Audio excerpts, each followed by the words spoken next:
Selam aleyküm, merhaba saygılar TR телеканалының телесерджілері. Бүгін информацион программасыны сейретесіңіз.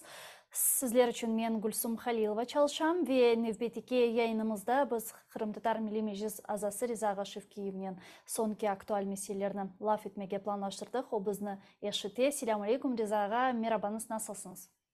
Aleykümselam. Allah'a şükür. Yaxşı. Резаға, бүгін сізнен біз сонки haftaları zaten Kırım'ın işgalden kurtarılması meselesini çok böyle faal bir şekilde yayınımızga teşrif buyurgan musafirlerimizden laf etemiz ve elbette ki siznен de sonki çeşit türlü haberlerini muzakere etmege istedik. Zira er hafta aman aman er kun demek Kırım'yan bağlı çeşit türlü haberler meydanga kele. Hususan sonki vaxtları işgalciler Kırım'ın müdafasına hazırlanganını çok böyle açık bir şekilde biz göremiz. Kırım'ın hem garbi hem şimali yalılarında olar kazma işleri yapalar, çukurlar kazarlar, fortifikasyon mahsus tesisler kuralar, tahtalarla yalılarını işçi korçalav faaliyetlerini yürüseteler ve hatta bunun için Rusya teritoriyasından Kırım'a çeşit türlü mühendislik bölükleri, askeri bölükleri getirildi ve olar Kırım'ın böyle savunma ve müdafaa demek tesislerini kurmağa başlaganlar. Asıl da meni meraklandırgan böyle bir sual var. Sanki dersin Kırım'ın yalılarını olar böyle korçalaf işleri yapkanda, bilmeyeyim fortifikasyon tesisler kurganda, sanki dersin Ukrayna askerlerinin o bölgelerge desantnen kireceğini bekleyler ki bu korune. Ama asıl da bunun manası yok da ki bu korune. Siz nasıl görüyorsunuz bunu? Asıl da ne için olar yalılarını hususan kuvvetleştirirler? Zira Ukrayna'nın deniz kuvvetleri fazla değil. Asıl da yok desek yalan olmaz. Gemilerle girmek imkanı pek büyük dep görünmey ama er alda desant bile olacak olsa bu da pek böyle imkaniyeti olmagan bir şey. Uzun menzilli silahlar barken nege bugün yalılarını kuvvetleştirmek? Biz bu yapan işleri asla çok düşünceli teberi. Birincisi ben belesem onlar yapan işleri Kırım'daki yaşanan işgallar özlerin konfor duyguyla onların sanki Rusya e, ordusu korçalacak ve yol vermeyecek Ukrayna ordusuna da girmeye onlara bir işanç bergen gibi uşay. Hı hı. Çünkü e, bu zamanda 21. asırda mesela böyle işler yapmaya e, akoplar çözmeye anda onun bir büyük faydası yoktur. Çünkü bugün raketalar bütün çeze ve e, çeşit başka silahlar uzaktan vurgan. Onun için ona anlap olmayısın. İkincide bir güzel tarafı var. Onlarını neler bakıp anda yaşayan kelme insanlar 14 seneden son onlar onu koruyup anlaylar Kırım içine cenk olacaktır. Ukrayna askerleri Kırım'a girecektirler. Bunlardan işi bir çatak olganın onlar duyalar. Hem bunu haberler kede ve yakınlarda yandağı dostlarımla konuştum.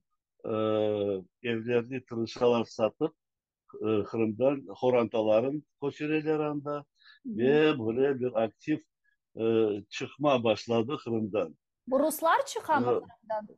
Evet, evet. Birinci İsraillar o kelimeler 14 seneden son gelgen soyları onlar aşıkıp evleri satıp çıkmaya tırışarlar. Çünkü bu akoplarını korgen son onlar da anlaylar Ukrayna Kırım'ı taşlamayacaktır.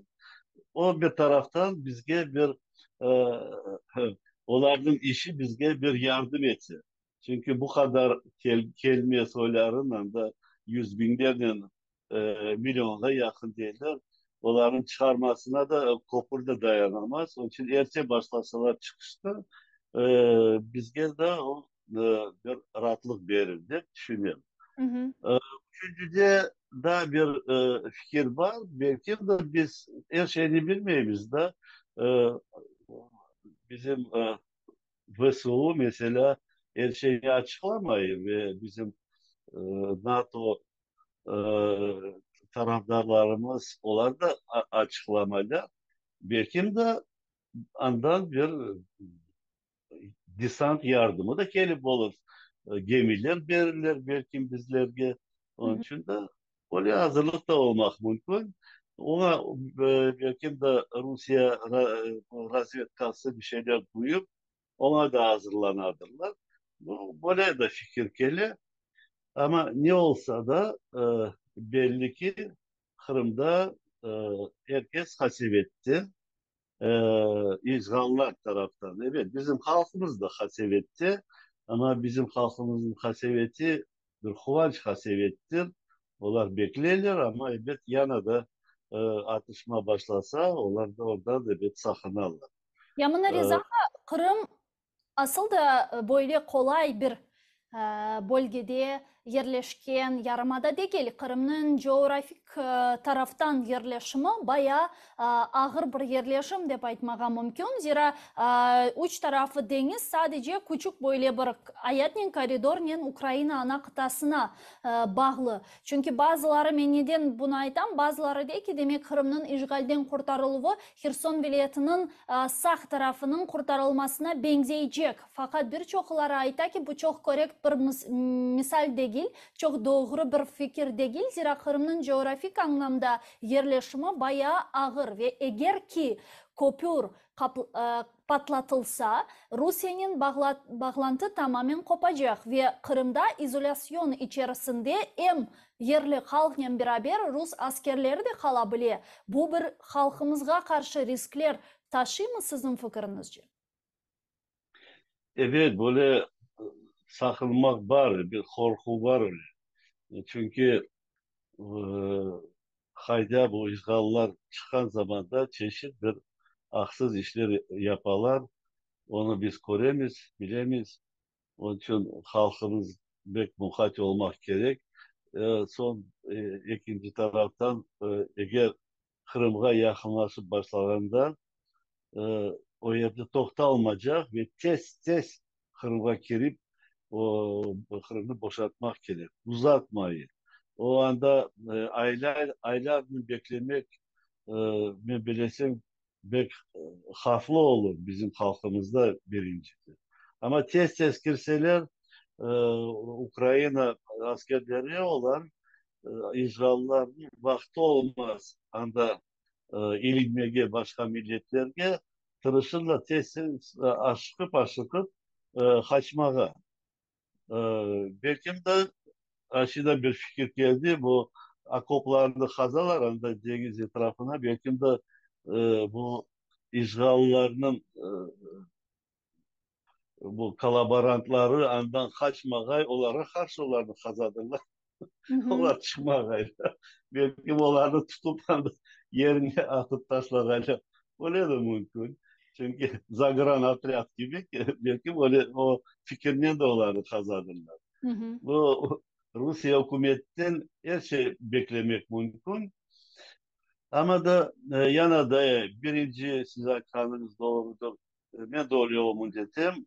E, Kırım'a giriş e, bu birinci Melitopol taraftan e, bu ortanı bölüp bu kuru toprak yol bağlantısını bölüp o yerden Kırım'a bir atak başlayacaktı. Hı hı. E, bu atak başlayacağında ben versem bir bizim neyimiz de hazırlık tutadırlar. Onu biz bilmeyiz. Tek o mu tetemiz, özümüzün fikrimizde etemiz. Ben belesem memcasına birinci raket atakı olmak gerek. Kırım'da da böyle bir 140-150 işgallarının bu bazaları var. O bazalarını raketlerin vurup paralamak, parçalamak gerek. Ve onlara birinci böyle onları patlatsalar için bitti. Yani da Kırım'a karşılık karşılık yapacak öyle kuşlar olmaz. Onun Hı için hı. ondan ondan son bunu tanklarını nege alanlar dediler. Belki de bu tanklarını da altında yollayacaktırlar. Kırım'a böyle girmeye de ve bütün Kırım'ı işgallerden boşaltmaya. Ya Böyle mına planlar olmak mümkün. keçenleri bilesiz, çok meraklı ve hatta kulkunçlu bir haber gördüm. Demek Kırım'da anda özünü Kırım Tatar dep adlandırgan Rus propagandist demek kanalında işte ihaniyetçiler otura ve onlar sırasında işte sözde Kırım Tatarlardan birisi dey ki bu Nimetulayev galiba Ömer Nimetulaev'nin oğlu mu yakını mı dey ki işte Kırım Tatarlardan Rus ordusu çerçevesinde bir birlik kurulacak da Ukrayna silahlı kuvvetlerine karşı onlar karşılık gösterecekler ve Kırım Cumhuriyeti'ni dep ayta. Kırım Cumhuriyeti'ni demek Ukrayna işgalcilerinden kurtarmağa hazırlar Kırım Tatarlar. Hiçbir vakit Ukrayna ordusunun yarımadaga kirmesine izin vermezler dep ayta. Buna ne dersiniz aslında, bu eminlik kaydan geliyor sizce? Onu ne dergin bilirsin mi? Laf etmek o çuval taşımak değildir.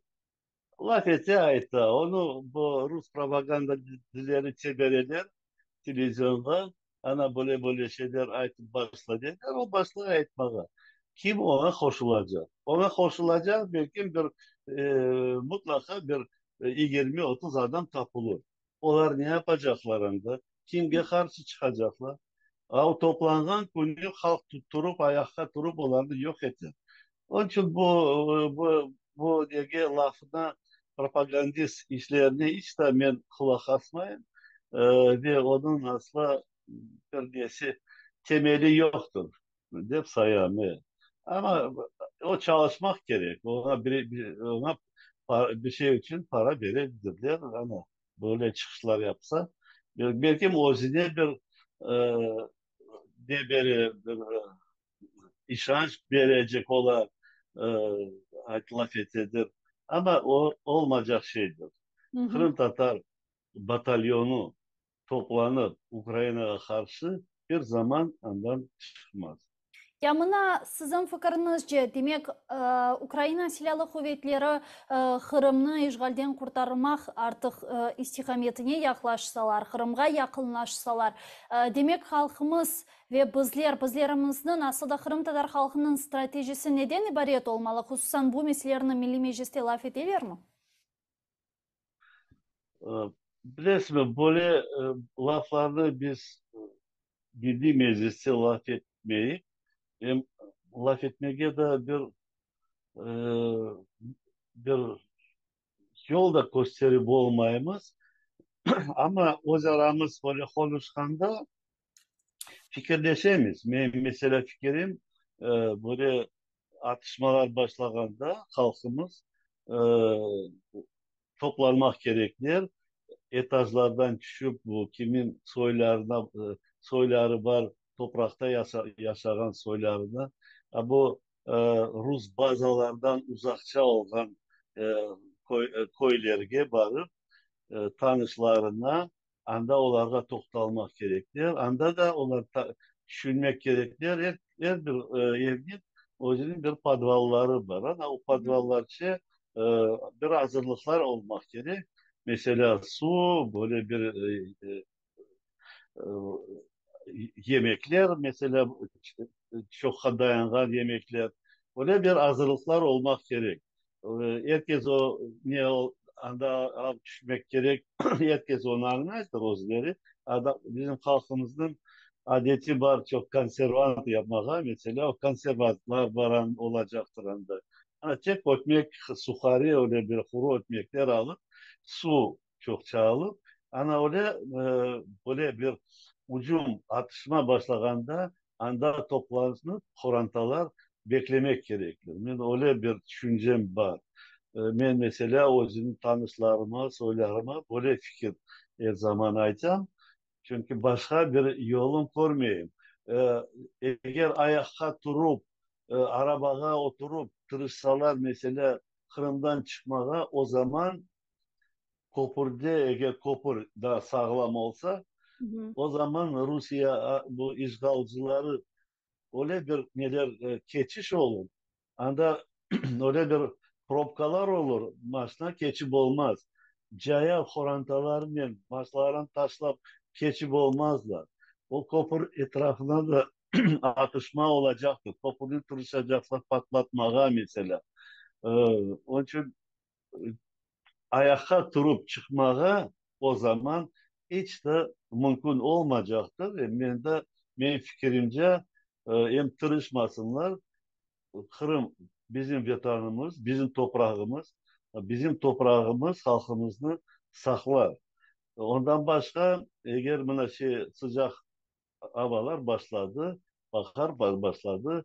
Sıcak havalar olsa o zaman dağlara girmek mümkün mesela öyle zamanda saklanmak ve bu Rusya bazalarından çekti olan dağlara Hı hı. anda girip saklanmak mümkün. Yana da yanına ağaçlı bir şeyler alıp böyle özleri kurtarmak gerek olacaktırlar. Buna Aslında mesela hı hı. Yeah. bizim koyumuz Stila koyu e, derler nemseler gelgende e, onlar hepsi toplanıp dağa gittiler. E, Soğuk olsa da dağa varıp 2-3 ay bütün koy bir yere toplanıp gündüz anda terekler diye tura edilir. Gece tek gece ateş saklap böyle ateş yakıp aç bakaydılar. Bala çala ana neler hobalar hazır anda öyle bir özleri saklagan idi. Onun için öyle bir çareler de tapılmak mümkün. Onu eğer bir Kur'an'da söylerin ee, evet onu açıktan laf etmek olmaz. Ama o zararları söylerken toplaşıp bir akıl tanışı, bir yol tapmak gerekli değil mi? Bir yolda taparlar. Bilmem mesela Kırım'da çok hobalar var. O hobalarga çareleri olsa da girip saklanmağa, onları kapatmasalar o da bir yoldur. Yana da yanlarına aşçı alıp öyle de bir belki çaresiz olan adamlarla öyle de mümkün saklanmalar.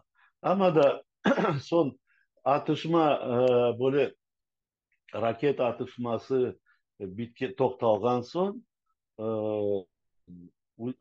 Ukrayna askerleri ucuma kelgen son e, düşünmek gerekir ki nasıl yardım etip olur e, Kırım'ı İranlardan boşaltmaya ahaylarımız, oğlanlarımız bu işe koşulacaktırlar diye düşünüyorum. Hı hı. Hem çetki kalmazlar diye belli.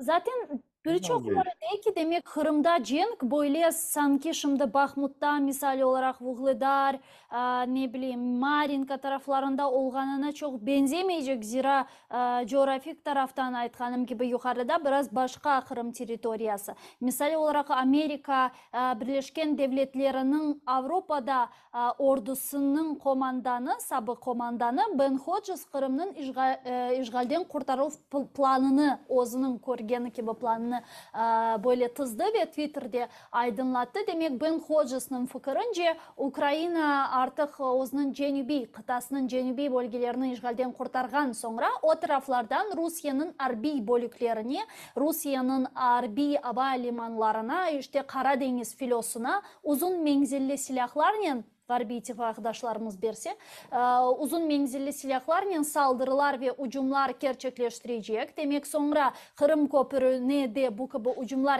gerçekleştirilgen sonra Kırım tamamen Rusya'dan kopacak ve anda kalan Rus askerlerini de ve bu Rus askeri bölüklerini de uzun menzilli silahlarla yok edecekler. Tabii ki birçokları bazı yerlerge kaçabiliyor ama onlar bu izolasyon içerisinde bulunganları sebebinden teslim olacaklar, teslim olmağa mecbur kalacaklar ya da artık bu harbi bölükler tamamen imha edilgeninden sonra Ukrayna ordusu Kırım'a kire ve kalgan demek Rus artıklarını artık ya esirlikке ala ya eğer olar karşılık gösterse likvide ete. Sizce bu gibi plan real mi? Evet, tamam, böyle plan real. Böyle de olacaktır. Ben e, hoşulan böyle fikirge başkaca yolun anda görmeyeyim. Tekrarda son e, bu Kırım çekirgen son kalgan işgallar ne de bir çalışmalar olacaktır.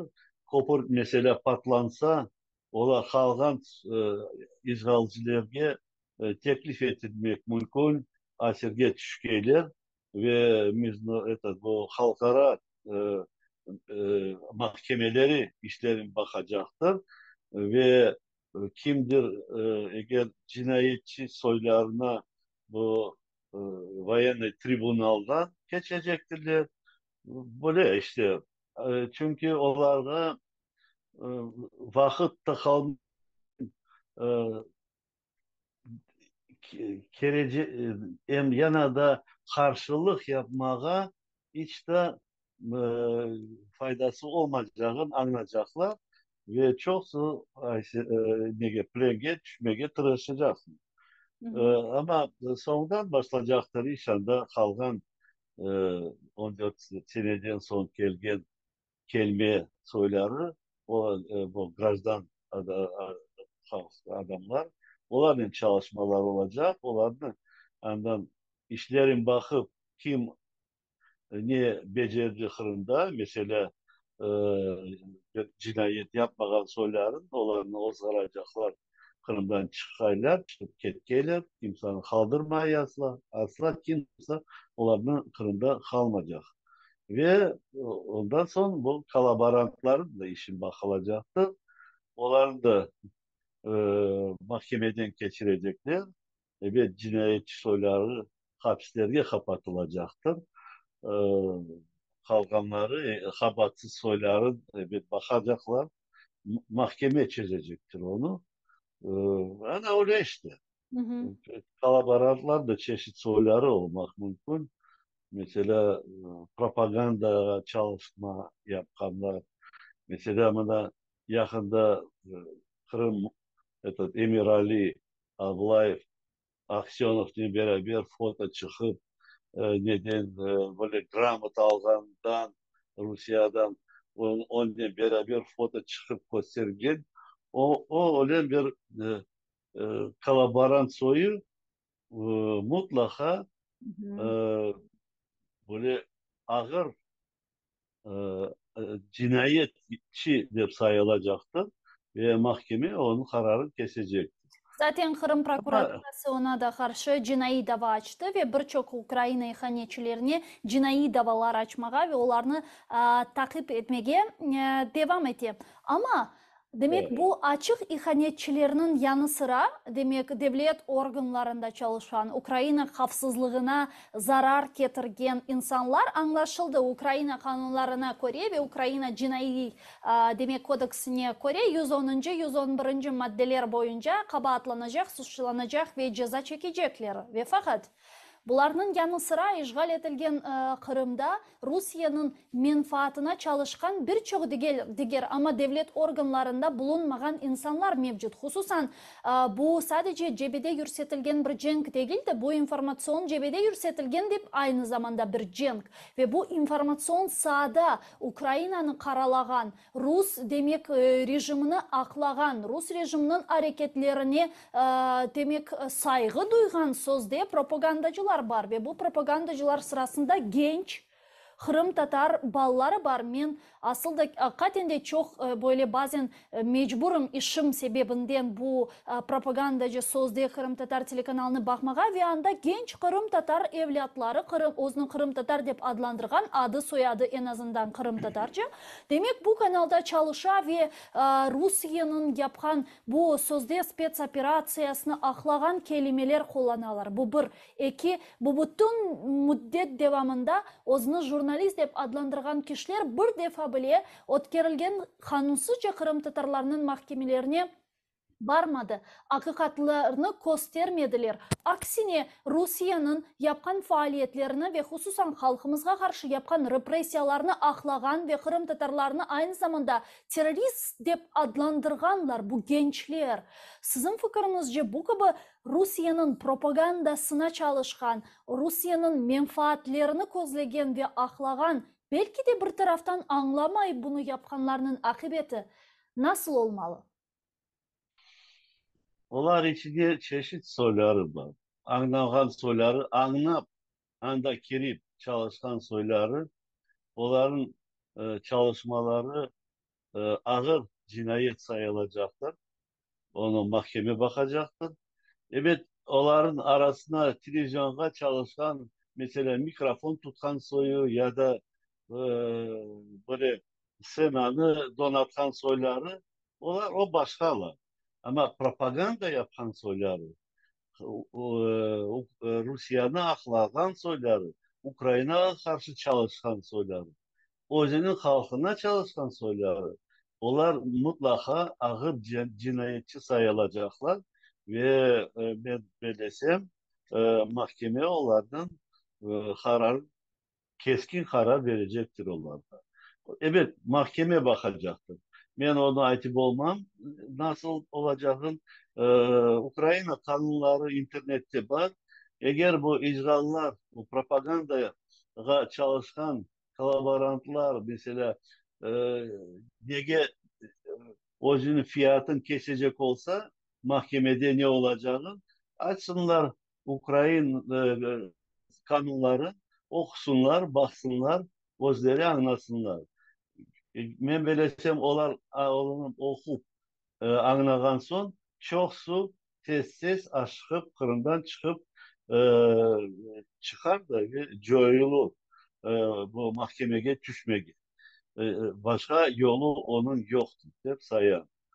Ama böyle çeşit mekanikler ya kino operatör oylap ya onlar başkaca. Onlar başkaca. Onlarını ben böyle cinayetçi de saymağa tilim aylanmay. Çok halkımız çalışayacağında o yüzden korandasın bakmağa. E, Ama propaganda koşulmaydı. Onlar propagandadan etrafta tura ediler. Çetle tura ediler. Onun için o fikirleri Ukrayncasına edilme bilesim, yürekleri Ukrayna taraftan edilmeliyim. Ama çalışaydılar işte. Onlar da e, başka türlü böyle e, bek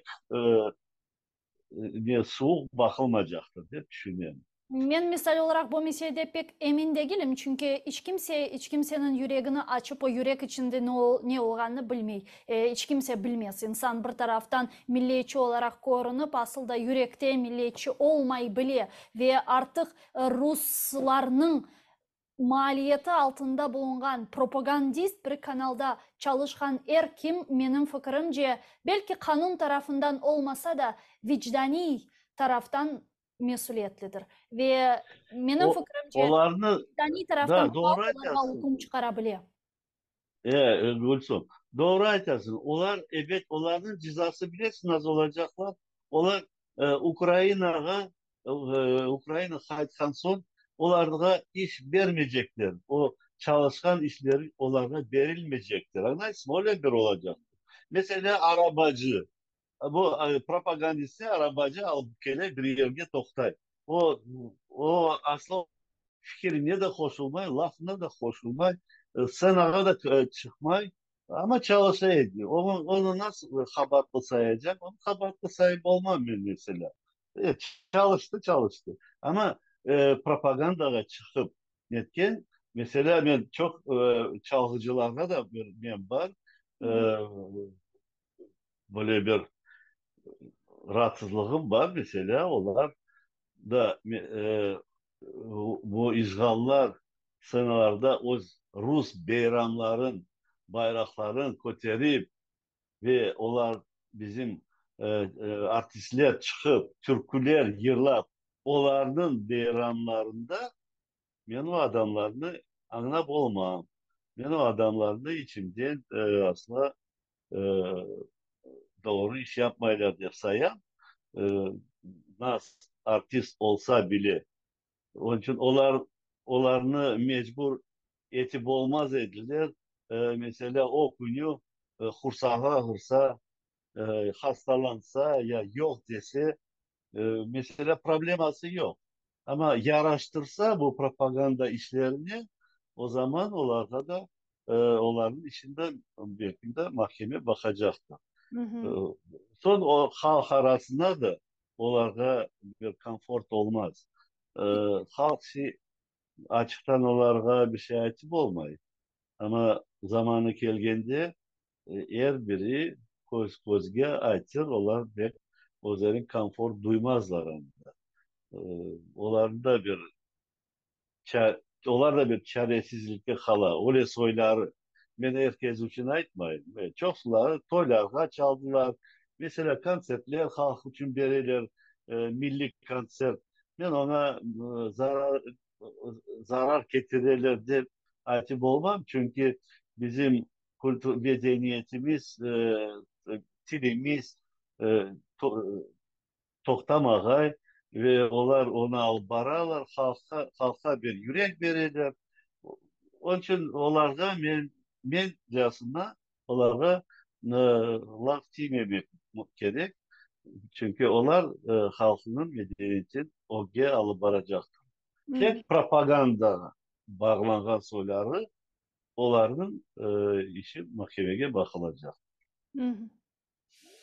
Yani aslında Rus bayrağı altı aslında bir Kırım Tatarı, bir Türk Kırım Tatarlarının ve aslında büyük Türkiye milletlerinin kanını taşıyan bir insan Rus bayrağı altında nasıl bulunabilir? Men bunu pek doğrusu anlap olamayım. Zira bizlerini ve sadece Kırım Tatarlarının değil aslında tarih boyunca bütün Türkiye milletlerini yeryüzünden silmek maksadını koygan Rus Çarlığı, Sovetler Birliği, Rusya Federasyonu ve ilahire bularga insan nasıl bir sempati duyabilir bunu hakikaten de men anlap olamayım ve aslında bazıları bile çok olmasa da birkaçlarını hatta Rus ordusundan da bile korduk ve benim fikrimce bu hakikaten de büyük bir maskaralıktır. Birinciden ailesi, ikinciden o'zining şahsi vicdanı için bazılarını zaten esir düşkenlerini bile korduk ama Allah'a çok şükürler olsun ki bu küçük bir faiz aslında bir faiz bile değil dep aytsam yalan olmaz. Zira halkımızın çoksu Allah'a çok şükürler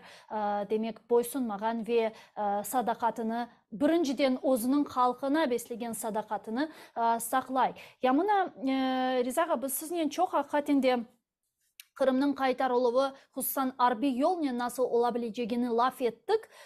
Yani bu ne demek ola artık? Siyasi diplomatik yollar için bir aralık kalmadı mı? Niçin? Diplomatikte de aralık var. Mesela böyle bir vaziyete Kırım kalsa, Kırım'a Ukrayna yakınlaşkan son, bana can koyga kirmege hazırlar degende, o zaman Kopor'unu patlatsalar, o zaman o Rus bazaların patlansa hepsi, ana o zaman diplomatik lafın etmek mümkün. İşgallarını o yerge atıp kırmayı onlarını mahkemelerge geçirmege ve mahkemeler onların işlerin bakayla. Bu cenksiz onlarını asirge alıp ve Ukrayna halkara kanunlarına göre onların işlerin bakmalı. O zaman olmak mümkün. İkincide eğer e, Ukrayna böyle bana 300 kilometreli raketler verilecek dediler.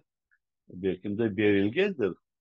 O zaman öyle raketler olsa, öyle atışmalar başlasa Ukrayna taraftan o, bu Rusya işgalcileri şaşmalacaklar. O zaman onu saklap olmayacaklar. gizleme olmayacaklar Moskova'da ve Rus halkında ne ola da mesela Ukrayna'da. O zaman da onlar anlap belki de ama yana da bir resmi Putin bir zaman diplomatik nege lafha girmez. O eğer diplomatik lafına girecek olsa o bir yalan uydurup aldatmaya tırışırdı. Biz olar biliriz de Hı hı. ne yapacaklarını. Onun için o Putin hükümetine işanmak olmaz. Ama da belki de o zaman Putin'i de yok ederler. Onun etrafın başka kuşlar gelmek mümkün. E, onlar mümkün diplomatik lafın başlamağa ama yana da bakmak gerek onların platformasın nasıl pozisyonda dura. Eğer onların çareleri olsaydı bu Putin rejimin anda e, yok edip de Navalny'yi mesela çıkartıp onu bir lider gösterip başlasaydı o zaman ben vereceğim mümkün edi bu diplomatik lafını etmeye çok kan tökülmeye ve bütün cenkni toktatmaya çünkü evvelden Navalny'e beğenmeydim Kırım'ı Hı e, hı. Rusya sayesinde ama son zaman onu o laftan vazgeçti ve Kırım Ukrayna'nın olganı bildirdi. Onun için ona bir işanç vardır.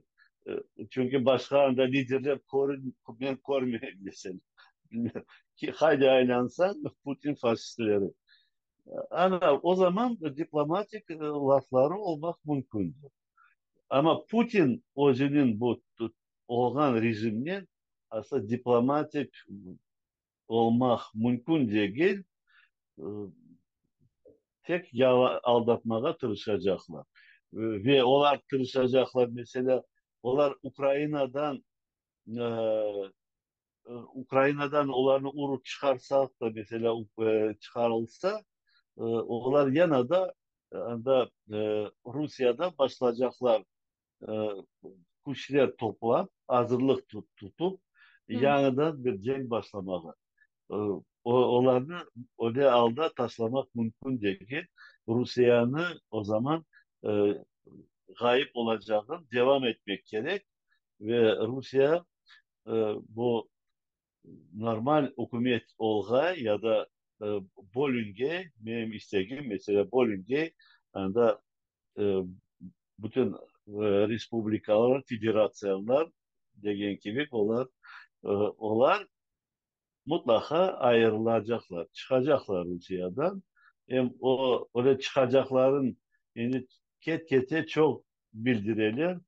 Tatarstan, İçkeri, başka respublikalar hazırlık başladılar tutmaya. Şu arada Ramazan bir şey oldu. Bilmiyorum ne için kokladı mı bilmiyorum ne oldu. O Böbrek da bir hastalığı var korunma deyler. hastalık dediler mi? Allah boyun olsun. O Amin. e, onun için böyle eğer aytem da Navalny gelip bir demokratik yollarda e, Rusya'nı e, çal, bu demokratik yollarda çalıştırıp o geçeceğini bildirmese dünyaya anlatmasa işanç tapmasa dünyadan o zaman tek varyant Rusya dağılmak gerek. Hem dağılır o. Onu Navalny gelse de o Rusya'nın dağılmasını yani tutmak mümkün değil. O herkes bu Rusya Respublikalı Tatarstan mesela ki daha hepsi de kalganları bekleyediler bir zamanı geldi. Hani onların zamanı da ki yakınlaşsa onların da bu dışta böyle sağlam güçleri var. Onlar çalışarlar. Halkı ne de çalışarlar. Hazırlık tutarlar edi. Hani öyle bir senaryolar olmak mümkündür. Bekleyemeyiz. Yamına deyler ki Garbi ülkeler, Garbi dünya demek Rusya'nın dağılmasını, Rusya Federasyonu'nun dağılmasını istemez. Zira Nükleer silah bundan sonra kimin kolunda olacağını kimse bilmeyecek. Çeşitli türlü ülkelerge dağılsa demek Rusya Federasyonu kimin elinde kalacak misal olarak nükleer silahlar ve bu sebepten Rusya'nın dağılmasını pek istemeydi dep ayta birçok analistler garbi ülkelerden. Siz nasıl düşünüyorsunuz? Yani aynen bu sebepten de onlar bizlerge yeterlice balans bir şekilde silah verirler tamamıyla Rusya dağılması için. Ketketi böyle informasyonlar geliyor. Onların bu yerdir silahları eskirgen, çalışıp olmay, uçup olmay. Öyle informasyonlar geliyor. Hem ketketi çoklaşa. Rusya'da e, bir zaman özünün bu yadır hükümeti olganın böyle e, bildirip olmadı bu günleri mesela. Eğer o mesela bir kaç raket giderseydi poligonga patlatıp gösterseydi dünyaya eğer çaresi olsaydı onu yapar idi korkusay. Ama yapıp olmay. Ben böyle bir fikirde kelim. Onun raketaları e, mesela 1300 dediler mi? Onların içinde belki bir 5-6 soyu var. Uçacak soyları. Kalanı uçup olmayacak. Hazır değiller. O zamanda onu şirket kete öğrenirler. Amerika ve Avrupa hükümetleri e, eğer doğrudan öyle olsa yani silahı hazırlığı olmasa uçmaya o zaman Rusya'nın dağılmasına herkes kol tutar. Dünyaya da yaxşı olur. Mesela gaz, neft Moskva'dan almakayla alırlar e, doğrudan bu e, gaz çıkan yerlerden, neft çıkan yerlerde onlardan anlaşma yapıp ondan alırlar. E, Ve o da doğru olur idi. O milletçe de kötülüler idi. O yüzden milletin saklar ediler. Ona o zaman koşulur edecek. Ya da silahı bu onların dağılmasından sakındıra e, mesela Amerika, Avrupa hükümetleri. Ama onlar böyle çalışmadan sonra silah olsa o zaman razılık verirler memleket. Ya eğer ki bu silahlar çalışmagan olsa endi çoktan istihbaratı bu malumatlarga sahip olması gerek edi. Çünkü Sovyetlerden kalgan silahlar da var ve men yanlışmasam Rusya'nın tahminen 6.000 nükleer demek savaş başlığı mevcut. Amerika'nın tahminen 5.000 ve başka ülkelerde anda 100'er tane var ve bu sebepten demek Rusya ve bu gibi silahlarını kullansa bu dünya için felaket olacak dep aytalar. Ama kullanır mı kullanmaz mı esas sual bu olarak kala. Zira bu sadece Putin'in emriyle gerçekleşebilecek bir hareket değil. Men aslında sizge hoşlan, men aslında pek inanmayayım. Rusya'nın bu nükleer silahını kullanacağı sadece korkutuv amaçlı yapa. Korkutuvlar seslendiriyor ama dünyada artık çok fazla bu korkutuvlarga dikkat etmek gibi görünüyor. Evet. Onun için bekleyeyim daha bir informasyonlar çıkar. Onu bilgisinden alırız. E, Amerika ve Avrupa hükümetlerinin razvedkaları çalışan da e, sonradan bakın Rusya dağılması yakınlaşanda o zaman ayrılgan respublikalar, federatsiyalar onlara o silah gerek olmaz. Mesela Tatarstan'a yerdir silahı hiç de gereği yok. Hı hı. Onun topraklarına o yerdir silahı var. Ama onlara gerek olmaz. Onlar birinci e, anlaşma yaparlar Amerika, Avrupa hükümetlerinin o silahını Ukrayna gibi tapşırırlar, ondan kurtulurlar ve garantiyalar alırlar. O Budapest garantiyası gibi değil, başkaca garantiya olur.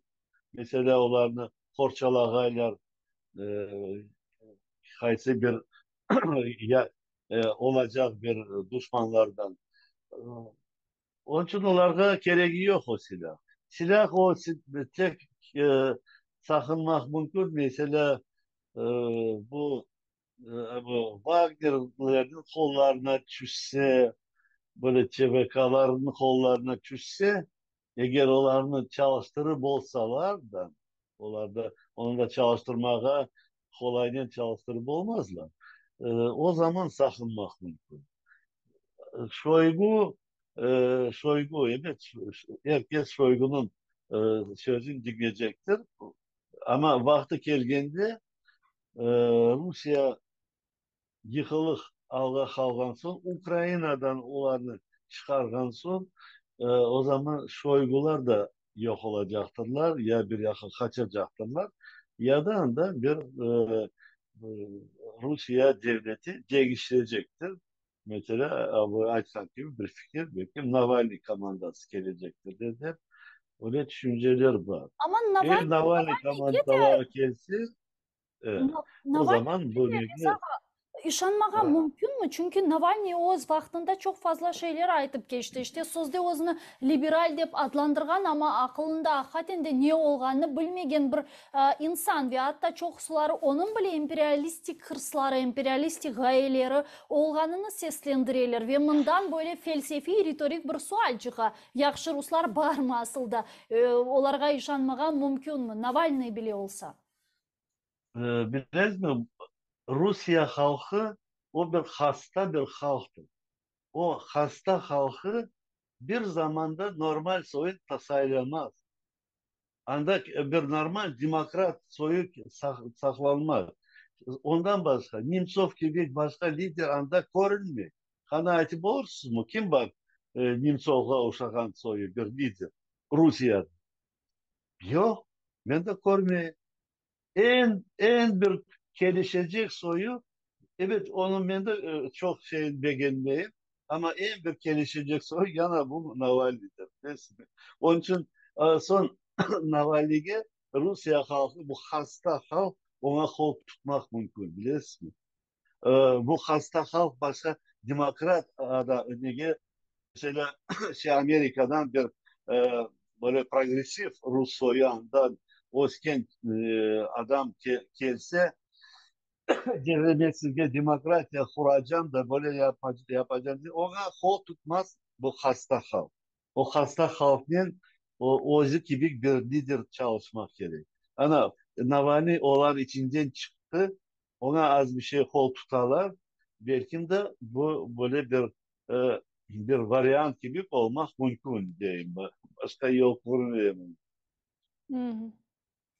Şimdi bilesiz Litvaniyada işte serbest Rusiya taraftarları olgan toplaşılar ötkərіле. Demek anda hem Rusiyadan ketmek mecburiyetinde kalgan Ruslar iştirak eteyler. Onların sırasında Garri Kasparov var, bilesiniz. Bu demek Amerika'da bulungan diğer başka Ruslar, sonra Ukrayna vatandaşlığını algan bazı Rusya vatandaşları olsun, Nevzorov olsun, Ponomarev, İlya olsun ve birçokları ve ilahri. Sizin fikrinizce bularının hepsi Rusya'nın gayradan tıklamak ve demokratik yolga koymak için yeterli mi bular, bu insanlar aslında? Sizce Rusya, Almanya'nın tecrübesini, bu kompensasiyalar olsun, tazminatlar, ne bileyim, kapitülasya, kontribusiyalar verir, bularını tekrarlayabilir mi bu tecrübeni? Ben bilesem bu aytkan adamlarınız böyle nege işe koşulurlar. Hem onlar bu bazı intervüler vergende onu böyle açıklayla bildirirler.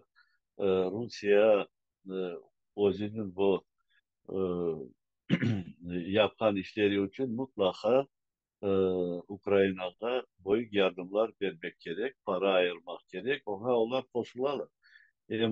Ona karşılık çıkmazlar, ben bilirsin. Onlar da en progresif adamlardan biridir Rusya'da. Tam da Rusya içinden progresif adam pek az çıkar, pek az.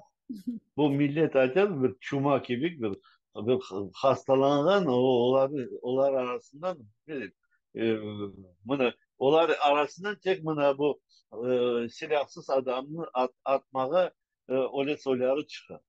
O yakında buna Ukrayna askerin böyle atıp tasladılar. O sonları sigaranı da çekmeye vermediler. O kadarlık ansız marazlar. Öyle soyları çoklar ama güzelce soyları pek azlar. Onun için bu halkın bütün dünyada çok çalışacak.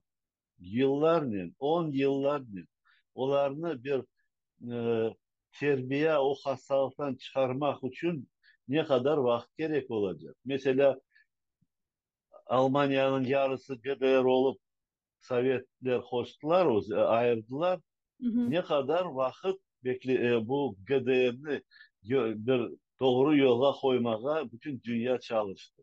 O çünkü onların fikirleri bütün bozuk idi. Bizler de mesela Sovyet zamanına osken terbiye alan adamlar bizim de fikrimiz biz her zaman içimizden o sözümden mesela e, kavga eten o sözümü böyle o Sovyet terbiyesini söndürmeye çalışan her zaman onlar mesela onların terbiyeleri, onların propagandası olen trendin düşünüp yapaydılar. KGB öyle böyle programlar, projeler yapıp çalışaydı. Ondan kurtulmak bek ağırdır. Onun için çalışmak gerek. Rusya halkını bu boyun bir hastahane gibi e, kapatıp çalıştırıp progresif adamların içinden çıkarıp yana yaşlı ki buna çok yaşları bu mobilizasyondan kaçtılar, çıktılar. Ana olar şey Avrupa hükümetlerini anda okup anda onlar bir terbiye alıp olurlar. Böyle hepsi olmasa da bir parçası öyle bir normal adamlar olurlar. Ana onların son Rusya'ya getirtip çalıştırmak gerekli. Ben böyle bir fikirdeyim. Ya Putin rejimi sizin fikrinizce nasıl?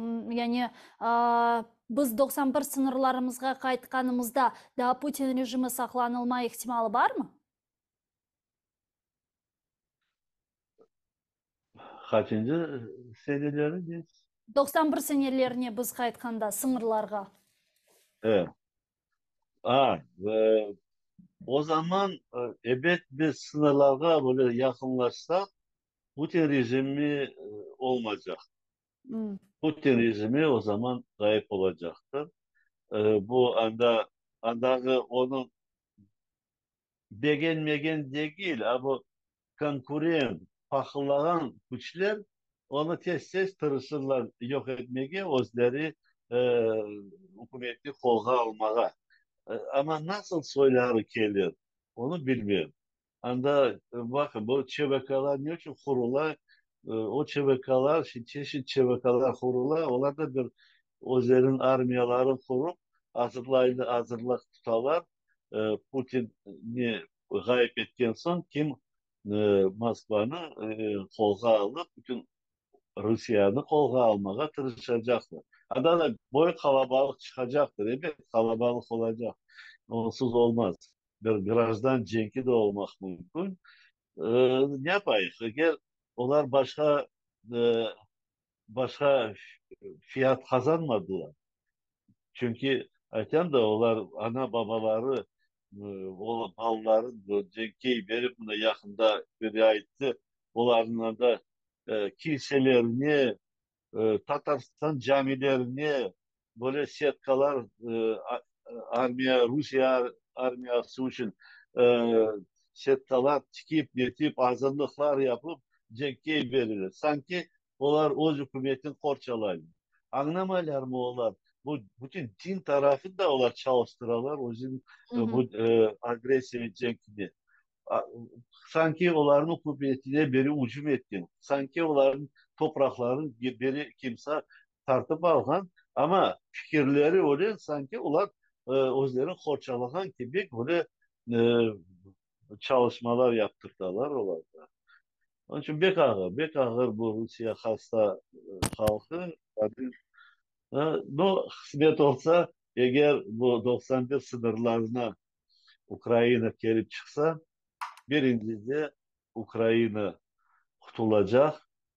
Ee, ikincisi biz vatanda o halkımızın başlayacağımız hocamızın e, istegimizni Milli Hareketinin programmasının bizim Kırım Tatar Milli Avtonomiyasını kurmaya başlayacağımız Amin. ve belesem bizge o zaman dünyada Ukrayna'da yardım eder ketkete Ukrayna liderleri içinde bizge kol tutkan adamlar çoklaşa bu mesela prezident çıkaran kanun Tamil halkları ve yakınlarda Padalyak böyle çıkış yaptı.